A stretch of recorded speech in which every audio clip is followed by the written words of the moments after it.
여러분 안녕하십니까? 6월 16일 목요일인데요. 오늘 어제 미국 시장이 조금 반등한 거에 비해서는 우리는 지수가 4포인트 정도 장중에 급등했던 거에 비교하면 종가 무렵 대형주들은 뭐 고스란히 상승했던 부분을 전부 다 반납하는 그런 상황이 됐죠. 그래서 지금 시장에서 대형주들은 어차피 지금 금리가 지속적으로 올라가고 있는 이런 상황이고 하기 때문에 주식시장에 지금 공매도가 가능한 대형주들은 한동안 저는 장세가 없을 거라고 생각하고, 철저하게 개인들은 개인들끼리 맞는 그런 종목을 하는 수밖에 없거든요. 제가 공매도가 처음 우리가 코로나 때문에 공매도 정지시켰던 거를 다시 재개하면서 앞으로는 이 공매도의 영향으로 인해서 대형주들의 상당히 좀 어려운 국면이 있을 거다, 이런 시황을 지속적으로 했었는데요. 여하튼 그 개인들이 기관이나 외국인의 매물을 이길 수 있는 이런 테마가 있는 개별 중소형주를, 그것도 너무 무리하게 욕심 부리지 말고 짧게 단기 매매로 임하면서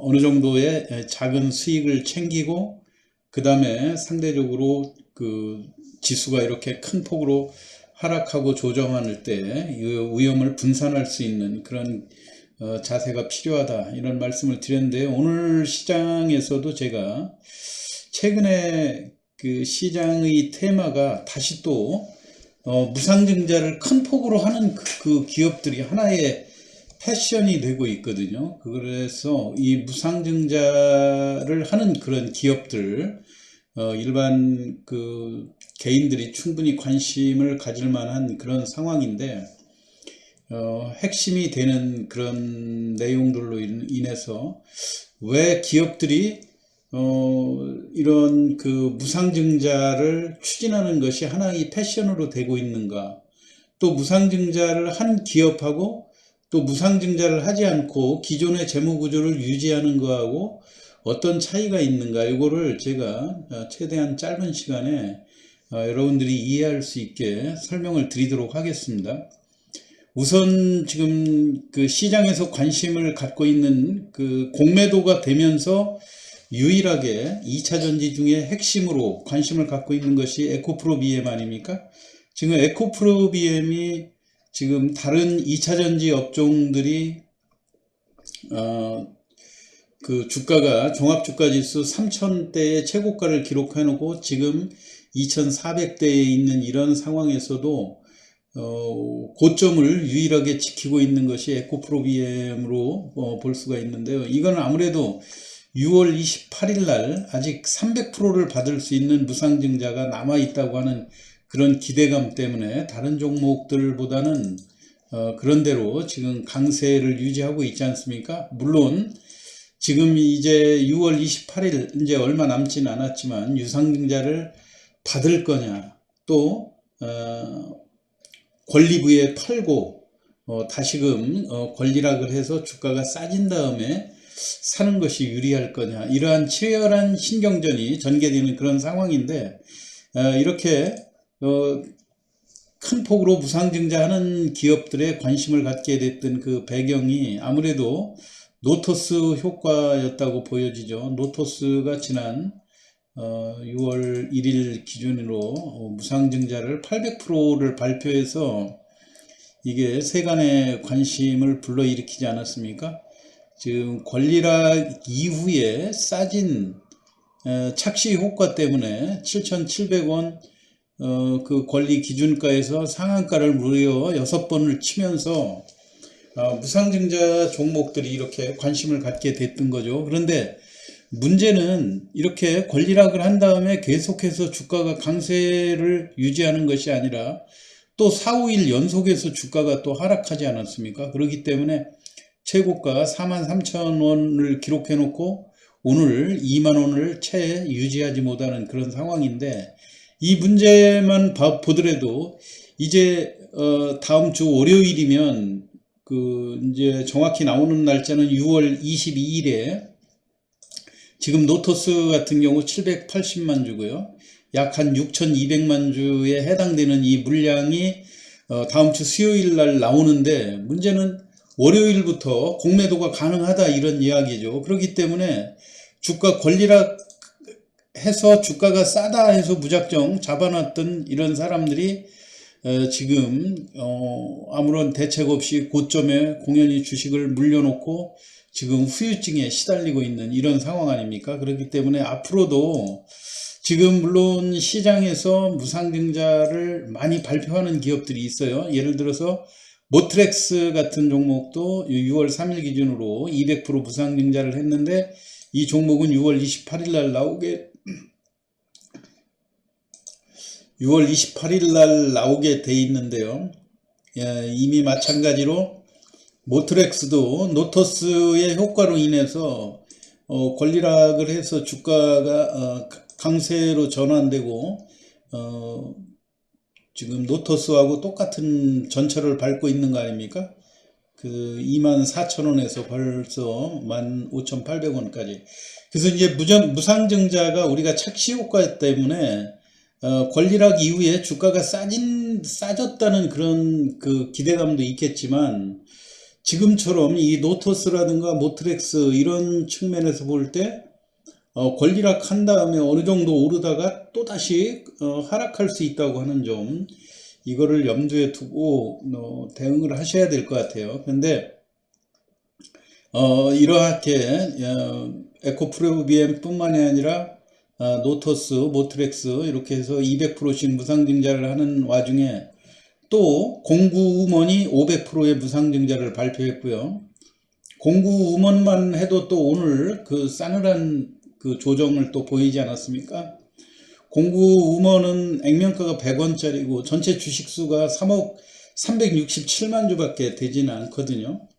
그 자본금이 3억 6천 밖에 되지 않으니까 이걸 무상증자로 500%를 하더라도 한 20억 정도의 자본금으로 늘리는 그런 효과죠. 그러니까 이렇게 자본금이 아주 작으면서 내부 유보율이 높은 이런 기업들은 무상증자를 추진하는 것도 어느 정도 일면 이해가 가는 측면들이 있죠. 그런데 문제는 6월 30일 기준으로 이제 날짜가 임박하면서 주가가 공구음원 같은 경우도 지금까지 상한가를 2번 연속 치고 오늘 장중에 12만 9천 원까지 24% 정도 상승을 하다 거기다 꺾였는데요.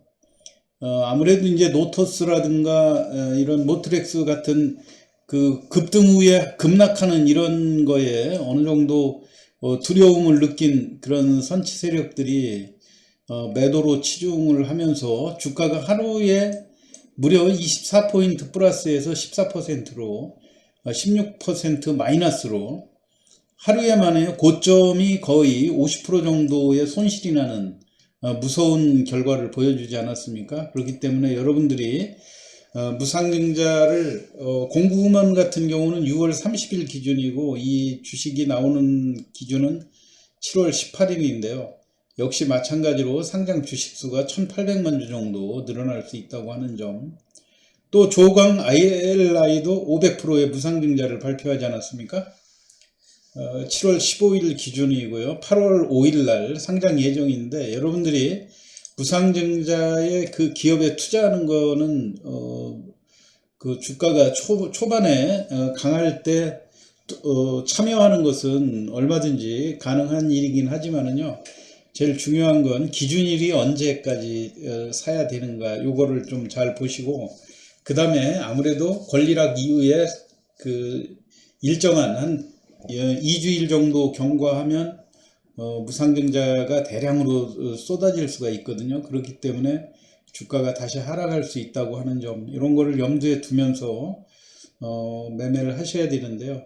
오늘 시간에 제가 그러면 이 무상증자를 하게 되면 어떤 효과가 있는가, 흔히 기업이 다른 건 달라지는 것도 없고 자본금 규모만 커진 다음에 주가가 그 무상한 비율만큼 하락한다, 그렇게 알고 계시지 않습니까? 그래서 제가 간략하게 예로 하나 들어서 예를 들어서 자본금 50억짜리가 전체 자산이 500억이고 부채가 200억 정도 되는데, 이렇게 하게 되면 우리가 이런 기업들이 부채에서 자산에서 부채를 빼게 되면 순수한 내부 자본금이 순자본이 약 300억 정도 되는 거 아닙니까? 그러면 납입자본 50억에서 300억 정도면 한 출자한 50억을 제하고도 250억 정도가 유보가 돼 있다, 이렇게 보는 거죠. 그러니까 유보율이 이 정도면 탄탄하고 유능한 기업인데, 이 자체를 잉여금 형태로 내부에 유보해놓고 있던 거를 다시 또 주주들한테 환원해서 돌려주겠다, 이런 얘기예요. 그래서 예를 들어서 무상증자를 500%를 또 하게 된다. 그렇게 할 경우에 일주당 주식이 하나를 갖고 있는데 5주를 또 무상으로 주는 거 아닙니까? 그래서 이 회사의 전체 주식수가 1000만 주이면 이게 앞으로 6천만 주로 늘어나게 되는 거죠. 그래서 자본금은 지금 현재 50억인데 앞으로 250억을 추가로 증가시켜서 300억이 납입자본이 되는 거고요. 그 다음에 주가는 지금 예를 들어서 주가가 현재 이 회사의 주가가 10,000원이었다 할 경우에 10,000원이게 되면은 1 플러스 증자비를 해서 6으로 나누게 되면 1660원으로 떨어지게 되는 거 아닙니까? 그래서 이렇게 1660원으로 떨어졌을 때 이 착시 효과 때문에 과거에 10,000원 하던 것이 1600원대로 떨어졌다 해서 주가를 끌어올리고 하면서 이런 노토스의 효과들이 나타났던 거죠.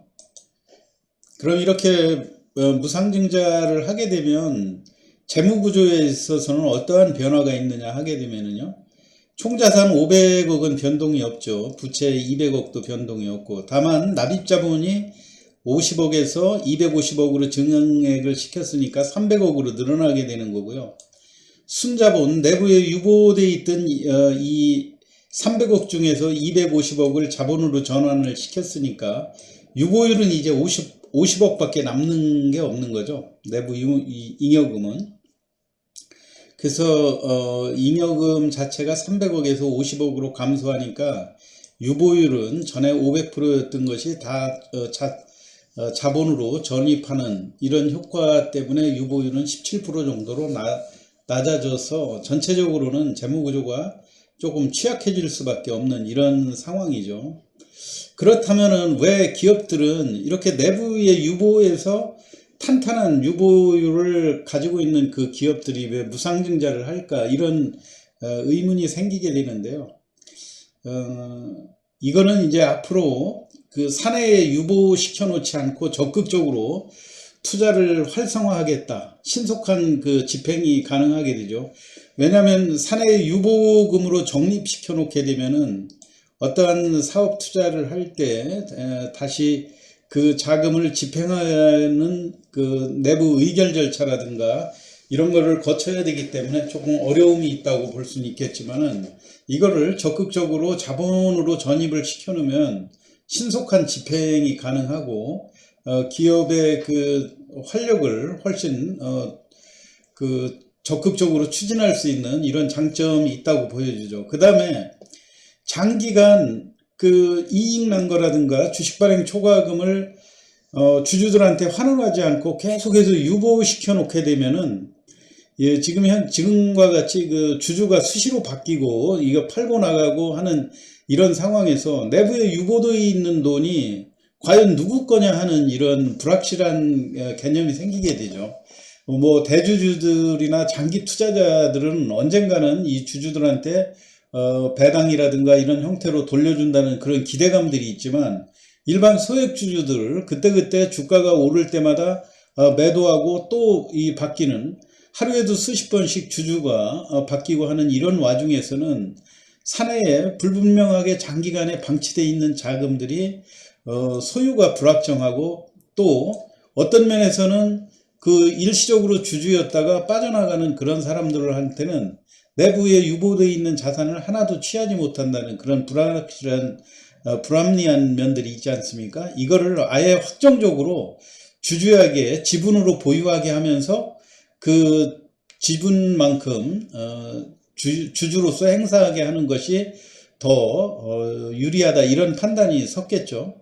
그리고 무상증자로 인해서 유동성이 증가되고 또 주가 상승으로 주주 가치가 제대로 대우를 받을 수 있는, 주주 가치를 정상화시킬 수 있는 계기가 될 수도 있다, 이런 이야기예요.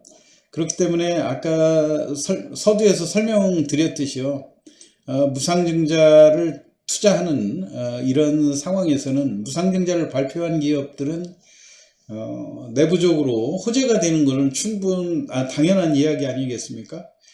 그렇지만 지금 재무구조의 변동에서 봤듯이 무상증자로 주가 회사 가치가 좋아지는 것은 아니라고 하는 점, 늘어난 주식수만큼 주가는 또 다운되고 앞으로의 영업을 어떻게 잘하느냐, 이거에 따라서 좌우가 되기 때문에 무작정 무상증자를 발표한 그 기업이라 해서 무리하게 최근에 그 노터스라든가 여러 사례에서 우리가 관찰하듯이 신중하게 판단할 필요가 있다, 이런 얘기죠.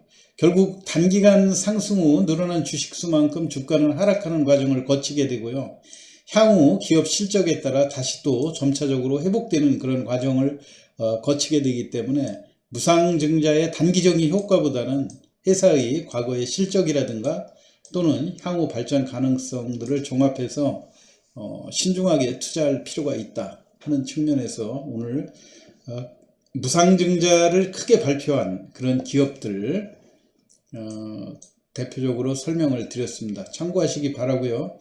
어려운 시장에 투자 수익 많이 올리시기 바랍니다. 이왕 오늘 시황 마치겠습니다. 감사합니다.